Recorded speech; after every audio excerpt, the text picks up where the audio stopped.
اب تک ہم نے جادو و شیاطین کے بارے میں جانا کہ وہ کس طرح کام کرتے ہیں، وہ کون ہوتے ہیں، اور اب نظر بد کس طرح کام کرتی ہے۔ سب سے پہلی بات یہ کہ نظر کی حقیقت ہے، یعنی نظر ہے کوئی چیز، اٹ ایگزسٹس، ہم اس کو ڈینائی نہیں کر سکتے کہ ایسے ہی تم باتیں کرتے ہو کچھ بھی نہیں ہوتا، نہیں ہے۔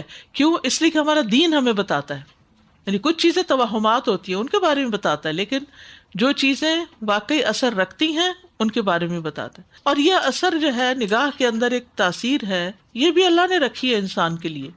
اقبال کا ایک شعر بھی ہے اس کے بارے میں، نگاہ مرد مومن سے بدل جاتی ہیں تقدیریں، جو ہو ذوق یقین پیدا تو کٹ جاتی ہیں زنجیریں۔ تو یقین کی قوت اتنی بڑی ہے، اسی طرح نظر کی قوت بھی اہمیت رکھتی ہے۔ نبی صلی اللہ علیہ وسلم نے فرمایا، بخاری کی روایت ہے، العین حق، کہ نظر لگنا برحق ہے۔ ابن قیم کہتے ہیں اپنی کتاب الزاد میں، یہ حاسد اور نظر لگانے والے کے نفس سے نکلنے والے تیر ہوتے ہیں، یعنی حاسد کی نگاہ سے، یا کوئی بھی حاسد نہ بھی ہو، بعض لوگوں کی نظر ایسی ہوتی ہے کہ ان کی نگاہ سے نکلنے والے تیر ہوتے ہیں جو انسان کو لگ جاتے ہیں اور کبھی نہیں لگتے، کبھی خطا ہو جاتے ہیں۔ جیسے آپ تیر مارتے ہیں نا کہیں، تو کبھی وہ نشانے پہ لگ جاتا ہے اور کبھی نہیں لگتا، لیکن وہ نگاہ سے نکلتے ہیں۔ جیسے ہم سانس لیتے ہیں تو آپ اگر بات کرتے ہوئے اپنے منہ کے آگے ہاتھ رکھے تو آپ کے منہ سے کچھ ریز یا کچھ ہوا نکل رہی ہوتی ہے نا بولتے ہوئے، اسی طرح ناک سے بھی کچھ نکل رہا ہوتا ہے، اسی طرح آنکھوں سے بھی کچھ ریز نکل رہی ہوتی ہیں۔ کسی کی زیادہ ہوتی، کسی کی کم ہوتی ہے، کسی وقت زیادہ ہوتی، کسی وقت نہیں ہوتی، یعنی کہ جب ایک انسان حسد میں مبتلا ہوتا ہے تو اس وقت جو دیکھتا ہے وہ اور طرح دیکھتا ہے۔ اب دیکھیے غم کے وقت آپ کے آنسو کیسے ہوتے ہیں، گرم ہوتے ہیں، اور خوشی کے وقت کے آنسو کیسے ہوتے ہیں، ٹھنڈے ہوتے ہیں۔ یعنی انسان خوشی سے بھی رو پڑتا ہے، لیکن وہ آنسو فرق ہوتے ہیں، آپ کبھی ٹیسٹ کر لیجئے گا نیکسٹ ٹائم یاد رہے۔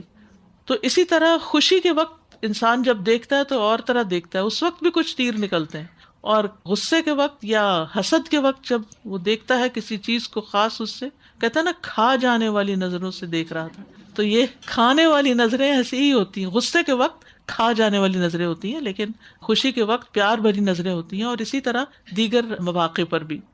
تو اب ہوتا یہ ہے کہ یہ نظر جو ہے یہ عام طور پر آمنا سامنا ہونے سے ہوتی ہے، اور کبھی کبھی اللہ کی قضاء و قدر سے قتل تک کر دیتی ہے، کبھی بیمار کر دیتی ہے، کبھی خوف اور دہشت زدہ کر دیتی، یعنی آپ ڈر سے جاتے ہیں، کبھی آپ کو ویک کر دیتی، کمزور کر دیتی، اور کبھی انسان کو حادثات کا شکار بھی کر دیتی، ہوتا اللہ کے اذن سے۔ رسول اللہ صلی اللہ علیہ وسلم نے فرمایا، اور یہ سلسلہ صحیحہ کی حدیث ہے، اللہ کی قضاء و قدر کے بعد بری نظر ہی میری امت کے اکثر لوگوں کی موت کا سبب بن جاتی ہے۔ یہ ہمارے دین نے خود ہمیں بتا دیا۔ یعنی قضاء و قدر کا مطلب یہ ہے کہ اس کی آئی تھی، آ گئی، یعنی کوئی سبب بن گیا، کوئی بیماری آ گئی، ایسے ہی راہ چلتے ہی گر پڑے اور چلے گئے۔ اور اس کے علاوہ اس کے بعد سب سے زیادہ کثرت سے جو ہم بات واقع ہوتی ہیں وہ نظر کے باعث، جانوروں پر بھی اثر کرتی ہے نظر۔ ایک اور حدیث میں آتا ہے، نبی صلی اللہ علیہ وسلم نے فرمایا، نظر بد آدمی کو قبر میں اور اونٹ کو ہانڈی میں پہنچا دیتی ہے، یعنی جانور تڑپنے لگتا ہے، اچانک بیمار ہو جاتا ہے اور پھر اس کو ذبح کر دیا جاتا ہے، پکا لیا جاتا ہے۔ یہ ایک قدیم بیماری ہے۔ حضرت یعقوب علیہ السلام نے بھی اپنے بچوں کو اس سے بچنے کی تدبیر سکھائی تھی۔ سورۃ یوسف 67 میں آتا ہے، وقال یا بنی، اے میرے بچوں، لا تدخلوا من باب واحد، تم سب ایک دروازے سے نہیں اندر داخل ہونا شہر میں، وادخلوا من ابواب متفرقہ، الگ الگ دروازوں سے جانا، وما اغنی عنکم من اللہ من شیء، اور میں تمہیں اللہ سے کچھ بھی کام نہیں آ سکتا، میں نہیں بچا سکتا، اگر تمہارے ساتھ کچھ ہونا ہوا تو پھر بھی ہو جائے گا، لیکن تم تدبیر اختیار کر لو۔ ان الحکم الا للہ، حکم فیصلہ تو صرف اللہ ہی کا ہے، علیہ توکلت، اس پر میں نے بھروسہ کیا، وعلیہ فلیتوکل المتوکلون، اور اسی پہ بھروسہ کرنے والوں کو بھروسہ کرنا چاہیے کہ میرا معاملہ اللہ کے سپرد ہے، کچھ نہیں ہوتا، کوئی نقصان نہیں ہوتا، اور اگر اللہ نے لکھا ہے کچھ ہونا ہوا تو اللہ ہی اس کو کاٹے گا، دور کر دے گا۔ تو اس سے کیا پتہ چلتا ہے کہ اس کے اثرات بہت پہلے سے ہی انسانوں کو معلوم تھے کہ ایسا ہوتا ہے۔ پھر اس کی کچھ اقسام ہے، نظر بد کی دو اقسام ہے، ایک ہے انسانی نظر کا لگنا اور دوسرا ہے جناتی نظر کا لگنا۔ انسان تو ہمیں نظر آتے ہیں، جن تو نظر بھی نہیں آتے، ام سلمہ سے مروی ہے، یہ صحیح بخاری کی روایت ہے کہ نبی صلی اللہ علیہ وسلم نے ان کے گھر میں ایک لڑکی دیکھی جس کے چہرے پر نظر بد لگنے کی وجہ سے کالے کالے دھبے پڑ گئے تھے، جیسے بچھائیاں سی نہیں ہوتی۔ نبی صلی اللہ علیہ وسلم نے فرمایا اس پر دم کرو، اسے نظر بد لگ گئی ہے۔ ایک خوبصورت بچی ہوگی، کسی نے دیکھا ہوگا، اٹریکٹ کی ہوگی، اور وہ اس کی نگاہ کے اثرات جا کے اس کی کیمسٹری تبدیل کر دی اس نے۔ اور پھر فرا کہتے ہیں، صفا کہتے ہیں جنوں کی نظر، اور یہ صفاتن کا لفظ یہاں پر آیا ہے حدیث میں، جو اس بچی کو نظر لگنے کا تھا، اور وہ انسانی نظر نہیں تھی، جناتی نظر بھی۔ آپ نے سنا ہوگا بعضوں کا جنات عاشق بھی ہو جاتے ہیں کچھ انسانوں پر، اور پھر ان کو پوزیس کر لیتے ہیں، یا ان کو اپنے قابو میں کرتے ہیں، یا اپنے طریقے سے چلاتے ہیں۔ اور جنوں کی نظر جو ہے وہ انسانوں کی نظر سے بھی سخت ہوتی ہے۔ ابو سعید کہتے ہیں، یہ ترمذی کی روایت ہے کہ رسول اللہ صلی اللہ علیہ وسلم جنوں اور انسانوں کی نظر بد سے پناہ مانگا کرتے تھے۔ کون؟ رسول اللہ صلی اللہ علیہ وسلم جنوں اور انسانوں کی نظر بد سے پناہ مانگا کرتے تھے، یہاں تک کہ معوذتین قل اعوذ برب الفلق اور قل اعوذ برب الناس نازل ہوئی تو آپ نے انہیں پڑھنا شروع کر دیا اور ان کے علاوہ باقی کو چھوڑ دیا۔ تو اس سے کیا پتہ چلتا ہے کہ ان صورتوں کی پابندی کرنا بڑی ضروری ہے، یہ ہر طرح کی نظر بد، جادو وغیرہ سے پروٹیکشن کا ذریعہ ہے۔ تو ابن باز کہتے ہیں، ایک اسکالر ہیں، کہ نظر کا لگنا برحق ہے، جیسے کہ رسول اللہ صلی اللہ علیہ وسلم نے فرمایا، اور یہ انسانوں سے بھی لگتی ہے اور جنوں سے بھی لگتی ہے۔ تاثیر کے اعتبار سے نظر کی اقسام، یعنی اثر جب ہوتا ہے اس میں ایک خوشی یا تعجب والی نظر ہوتی ہے۔ خوشی والی نظر، جو ایک کوئی بہت محبت کرنے والا بھی آپ سے پیار کے ساتھ دیکھتا ہے تو اس کا اثر ہو جاتا ہے، یا کسی کو کوئی نعمت ملی، مثلاً کسی کو کوئی گھر ملا اور بہت ہی خوبصورت گھر، پھر اسی طرح کوئی بچہ ہے تو بہت ہی پیارا بچہ ہے، تو اپنے ہی بہن بھائی یا ماں باپ یا جو قریبی رشتہ دار ہیں وہ بہت حیران ہو کے دیکھتے، ارے تمہارا بچہ اتنا پیارا ہے، میں نے تو آج اسے بڑے دن بعد دیکھا، وہ تو بڑا میچور ہو گیا، وہ تو فلاں ہو گیا۔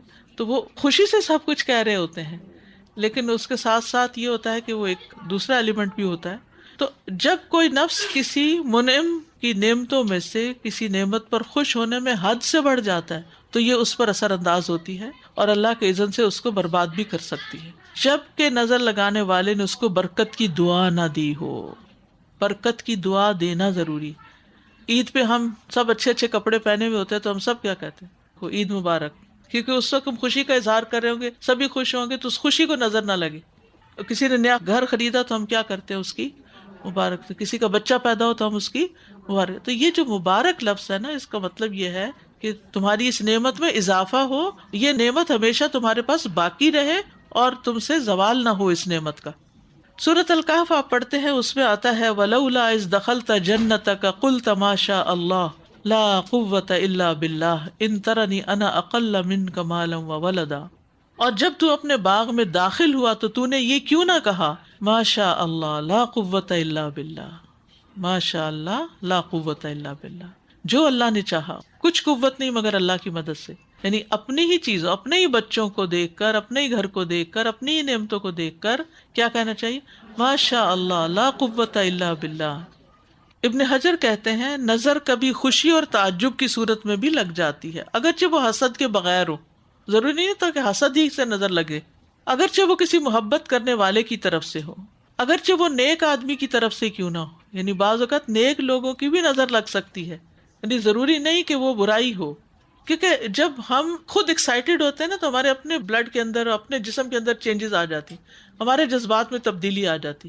تو ان تبدیلی جذبات کے ساتھ جب ہم کوئی چیز دیکھتے ہیں تو وہ جذبات ٹرانسفر بھی ہو جاتے ہیں، ان نگاہوں کے ذریعے دوسروں تک اثر انداز ہو جاتے ہیں۔ اس لیے جو کوئی کسی بہن بھائی کی کوئی اچھی چیز دیکھے تو اس کو ہمیشہ برکت کی دعا دیں۔ تو ایک نظر کون سی ہے؟ خوشی یا تعجب والی۔ دوسری نظر حسد والی۔ حسد، نظر بد حاسد اور خبیث نفس سے نکلتی ہے، اس کا مالک بھی خبیث ہوتا ہے اور یہ نعمت کے ختم ہونے کی خواہش رکھتا ہے، وہ کبھی نہیں چاہتا کہ آپ کے پاس نعمت برقرار رہے جو اللہ نے محسود کے اوپر انعام کی ہے۔ جیسے قرآن مجید میں اہل کتاب کے بارے میں آتا ہے وَدَّ كَثِيرٌ مِّنْ أَهْلِ الْكِتَابِ لَوْ يَرُدُّونَكُمْ مِّن بَعْدِ إِيمَانِكُمْ كُفَّارًا حَسَدًا مِّنْ عِندِ أَنفُسِهِمْ مِّن بَعْدِ مَا تَبَيَّنَ لَهُمُ الْحَقُّ۔ بہت سے اہل کتاب چاہتے ہیں کاش وہ تمہیں تمہارے ایمان کے بعد پھر کافر بنا دیں، اپنے دلوں کے حسد کی وجہ سے، اس کے بعد کہ ان کے لیے حق خوب واضح ہو چکا ہے. پھر ایک ہوتی ہے بیمار کرنے والی نظر. یہ وہ نظر ہے جو بیماری کی تاثیر کے ساتھ اثر انداز ہوتی ہے. یعنی ایک بندہ اچھا بھلا تھا، کسی خاص شخص سے ملا اور اس کے بعد اس کے سر کو جو درد شروع ہوا، حالانکہ کوئی اور ریزن ایسی تھی ہی نہیں، تو ایک دم وہ جو تکلیف شروع ہوئی، تو اس کا علاج آپ گولی کھا کے بھی کر سکتے ہیں، لیکن اس کے ساتھ ساتھ اگر سیلف رقیہ کر لیں، سیلف رقیہ کا مطلب ہے خود سے خود اپنے اوپر دم، درد والی جگہ پہ ہاتھ رکھ کے وہ دعا مخصوص وہ پڑھ لیں تو آپ کی تکلیف دور ہو سکتی ہے. ایک اور نظر ہے معطل کرنے والی نظر، بیکار کرنے والی کسی عضو کو.